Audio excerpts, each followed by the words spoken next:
Hey guys, what's up? Welcome to my video. So, I am having a situation right now with this car. Man, this car was driving fine all day without a single issue. So I parked it for about an hour, hour and a half, went jogging, came back and tried to start the car. So everything happened normally, like as if there was no issue. The remote security of the alarm worked fine. Got in the car. All the sounds work. Try to start it. All the lights lit up. Everything worked. Right? Blower motor was blowing. The radio turned on. Everything worked. Except I heard nothing. There was absolutely nothing coming from the engine. Alright, it wasn't cranking, it wasn't making any noise, and all I heard was one single click. Like every time I try to start it, and I must have tried to start it at least 12, 15 times, every single time it was like a click, a click. Every time when I try to start, and it got fainter. Every single time I try to start it, it got fainter and fainter. So I was like, okay, this is an issue here, considering, I had the battery. I changed the battery up about a couple months ago, all right, and I was hoping, like, the easiest fix as far as this situation is concerned is maybe the battery is defective, maybe there's an issue with the battery. I mean, I was out for an hour, so leaving it, if I had my lights on, which I didn't, I mean, it wouldn't have drained the battery in an hour. So basically what I did was, I thought it was the battery to begin with, so I turned the headlights on, I got out, I checked, the headlights were bright. The headlights were bright. So, but I mean, I couldn't say 100% for sure that it was not the battery. So I lifted my hood and, tried to see whether, anything, whether there was anything wrong with the battery, like the terminals, whether the terminals were rusted or something like that. Because I've had situations before where I had another vehicle, another car, where one of the terminals were rusted, and I had to clean it up because I had this kind of like the same issue where I had power to everything. It's just that it wouldn't crank. So I put a hood up, looked at the terminal, and the terminals looked a little bit dirty. It wasn't very, very, very dirty, but there was some kind of white bluish stuff around it, so it was a little bit corroded. All right. Now I have a wire brush, so I have some tools in my trunk. So what I did was I took out a wrench. I unscrew the terminal screws, loosened it up, took it out, took out the wire brush and pretty much just brushed it until everything was clean.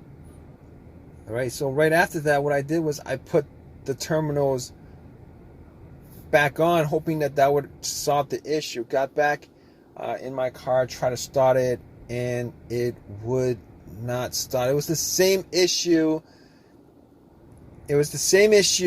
Was getting the same sounds and lights were working. Everything was working, but it would not start. So I was thinking to myself, okay, so now I have to do a little bit more troubleshooting. So obviously, I mean, it could have still been the battery. So what I did was I actually asked somebody to give me a jump. The car was jumped. Tried to turn it on, and it did the same thing. It would not turn on. All right, it was jumped, it was not turned on. At that point, I kind of knew that obviously I knew it wasn't the battery. I you know, as far as that troubleshooting is concerned, I knew that it wasn't the alternator. And the reason why I know that it wasn't the alternator was, if you guys ever have an alternator problem with the alternator isn't working, isn't charging. If you guys put cables to the battery, the car should turn on. All right, it should turn on, but once you take the cables off, the car will just automatically shut off. That's how you know that that's an alternator issue, because you know it's getting power from the cable to jump the battery, to jump the car up, but the alternator's not charging it. That's how you know it's not the alternator. So at this point, I know it's not the battery that's causing it. Just off of troubleshooting that, I know it's the battery that's not causing it. I know it's not the alternator that's not causing it. I know it's the terminals that's not causing it, because the terminals were clean, because I just cleaned it. So what else could it be? So I was looking at the car, and I know that sometimes a weak ground could cause issues with starting. You might get power, but you're not gonna have enough power to start the car up. So I was looking at the grounds, and sometimes you can see where the grounds are. Sometimes the grounds, you know, if you follow the negative cable, and there are, you know, there are a bunch of grounds, you know, under the hood. But the main ground is the negative cable on the battery. You could try to follow that, which I did, to the frame of the car. It'll either be on the side, sometimes it'll be below the battery. If it's below the battery, you might not be able to see it too well. If it's connected to the side, you should be able to see whether it's corroded or not, etc., etc. It wasn't the ground. I'll tell you, it wasn't the ground. All right, figured that out. It was in the ground. It was in the battery. It was in the alternator. So at that point, I was thinking, okay, so there's this issue I'm having now. It's a lot more complicated. I'm stuck. It's a lot more complicated than those three things. What else could it be? So I'm thinking to myself, now it does click, and because it does click, it pretty much means that the relay is working. That click is coming from the relay. All right, I did open the box up, the fuse box under the I did open the fuse box up. Now I was looking at all the fuses, trying to see if any of them was burnt. Now it's a hard thing to figure out, even if you unplug all of them. Sometimes there'll be a darkish, you know, if the fuse is burned, you can see it on the fuse. But I did not have a fuse tester on me, so I could not tell whether any of that was causing it. All right, but I know that the starter relay works, and I know that the starter relay works because of the clicking. You know, because of the clicking. There's like one click. All right, I know that it wasn't the relay that was causing it.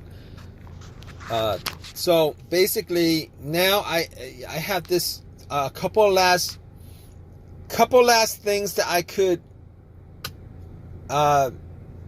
try to figure out what the issue is. It could be the ECM, the PCM, the car's main computer, but that would also be connected to a fuse. And that would be like the very last thing that I would actually check out if I couldn't figure out any other thing that would be causing it. Okay, so basically, I'm down to a couple other things. Okay, the fuses.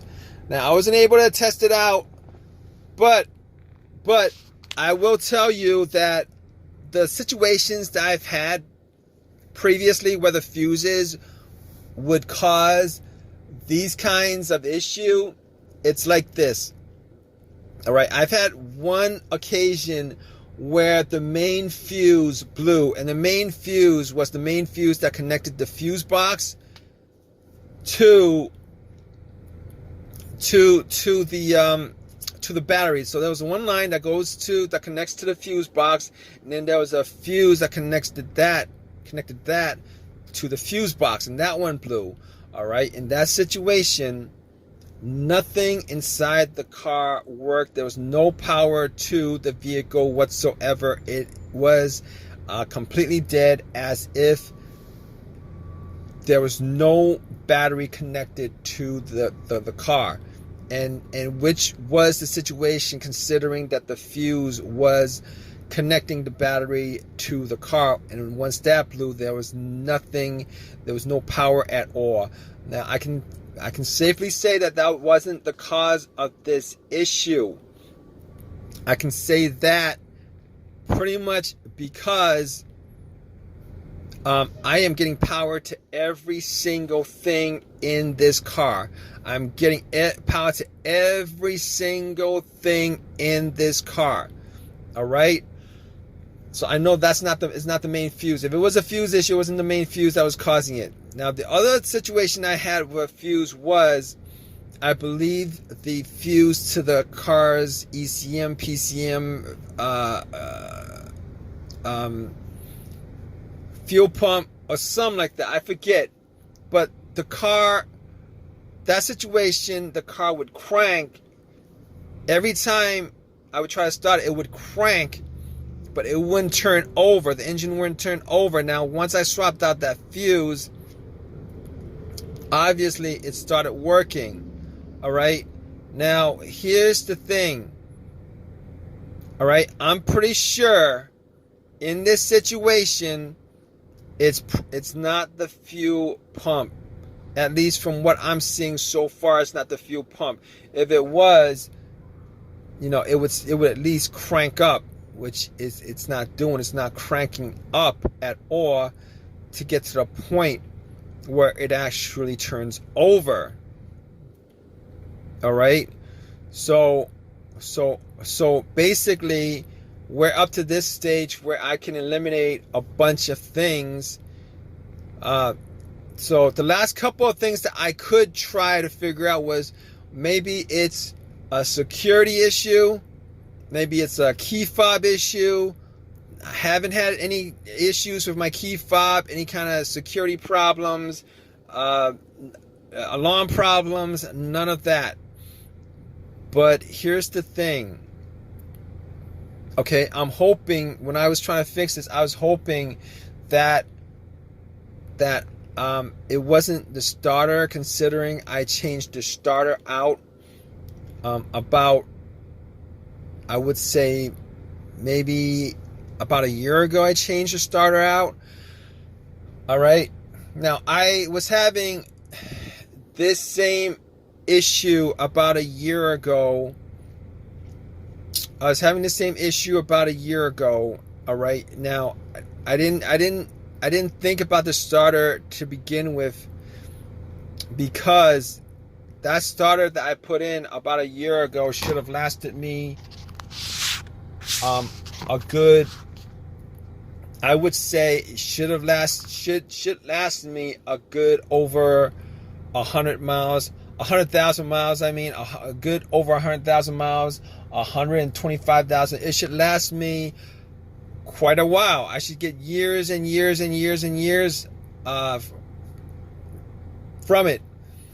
But here's the thing about it. When I bought that starter, I bought it as a refurbished starter. Okay, I didn't buy the starter brand new. All right, refurbished starters, if you guys don't know about how remanufactured, rebuilt, refurbished stuff works, particularly in the auto market, the way it works is they take the core, which is the old starter or alternator or whatever, and what they do is it gets reused. All right, it gets cleaned up. Okay, but when they fix it, they figure what the problem is. When they fix it, they fix that one single part. They fix one single part on that starter or alternator or whatever it is that's been rebuilt. Okay, they fix that one single part. So the rest of the alternator or starter or whatever it is that was rebuilt, they reuse. So the rest of, the components essentially have whatever it is, the mileage, still have whatever it is, the mileage that it was used when it broke down. When it broke down. So at this point, I'm thinking it might be the starter. It lasted me about a year, I think, which is not as uncommon as you think, because I've had instances where I had an alternator that was put in, that was a rebuilt alternator, and I had that alternator last me maybe a couple months. But at this point, I'm gonna have to figure out, like, do a little more in-depth troubleshooting, particularly with the fuses, and try to figure out what exactly the issue is. I'm not saying 100% that it is the starter that is the problem, but I don't have enough tools to actually figure out exactly what exactly the specific problem is. But at this point, I am thinking that it is the starter. Now what I could do is I could take some kind of crowbar, if it's long enough, and hit the starter and try to turn on that way, see if that works. But I do not have a crowbar with me, and I'm not going to do that, because I've been waiting for AAA to pick my car up and tow it back home, and then I'll do some really major in-depth troubleshooting on every single thing, just to see what's causing this issue. But I'm going to keep you guys updated. If you guys stay tuned, I'm going to keep you guys updated on what the issue is. All right, guys? All right, guys. So it's the next day. I did a bunch of troubleshooting.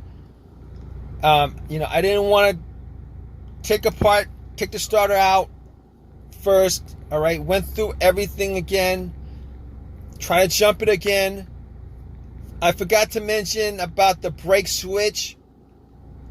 All right, I checked that. The brake lights work, so I know it wasn't the brake switch that was causing it. So nothing else seemed to have caused it. And all right, so I got to the point where I kind of isolated it to the starter.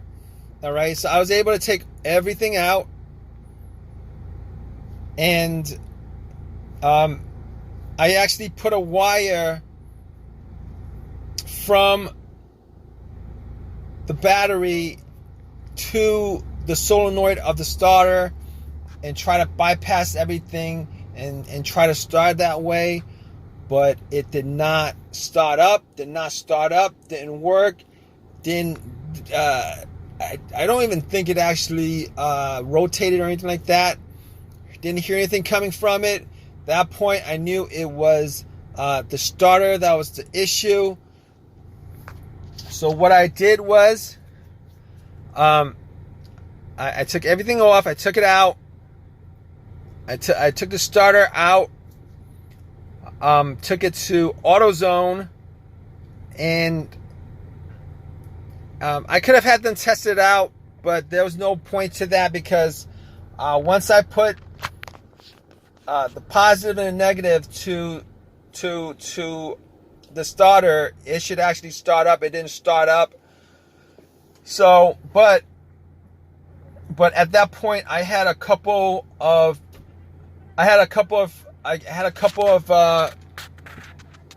choices between getting a brand new starter or a used starter. Or no, not a used one, but a rebuilt one, like I did about a year ago. It's under warranty. All right, it's free. I'm taking a chance on it, but I could probably be taking a chance on a brand new one too.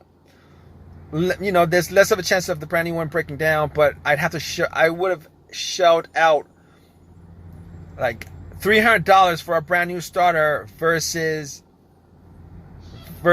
like getting another one for free, and it already killed. This whole entire situation already killed my time. So I was like, you know what? All right, I'm free of $300. What do you guys think I did? I got the free one. I got the exchange one. Now I did have a couple of words for them about how, this starter was defective, that I got it from them about a year ago, etc., etc. Time spent, tow truck, I got AAA, but still, the time spent, etc., etc. They told me they couldn't do anything about that as far as reimbursing me for all that stuff. But it was under warranty. It's under a lifetime warranty. So I got the starter. Popped it in, put everything back together, and cranked it, and it cranked up without a problem. Cranked it up about 3-4 times, no problem. So obviously, if you guys are still here with me, it was the starter that was causing my no start issue, my no crank, no start issue. That was the problem, guys. All right. Listen, if you guys are in this same situation, I hope that this video has helped you guys out in one way or another. Because I actually did go down pretty much each and every troubleshooting thing that you could do in a situation like this, in a no crank, no start situation. If you guys find that going through all the list of the stuff that I did, you're still having the same problem, it could be a couple of things. I mean, it could be maybe your key fob could be causing it. Alarm issue could be causing it. Maybe a negative wire somewhere could be causing it. But I really do hope that this has helped you guys out. If you guys have any comments, please leave your comments in the comment section. Please subscribe. And if you can, please give me a thumbs up on this. All right, guys?